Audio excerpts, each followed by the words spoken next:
श्री स्वामी समर्थ। तर आज बघा आहे एकादशी आणि एकादशीचं मी काय बनवलं आहे तर मस्त असं भगरीचं भात बनवलं आहे, बघू शकता। तर या मस्त फराळाचं करायला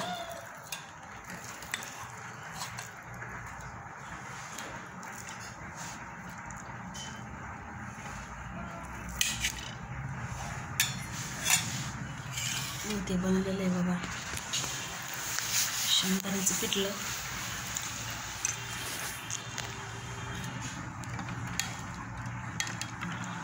मस्त असं शेंगदाण्याचं पिठलं आहे बघा।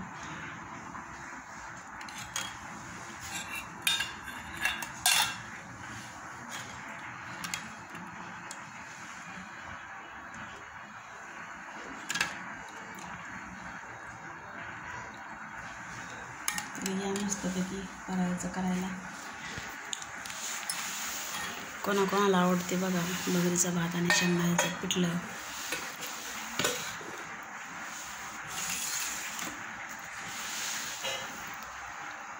मस्त असं बनवलेलं आहे बघा।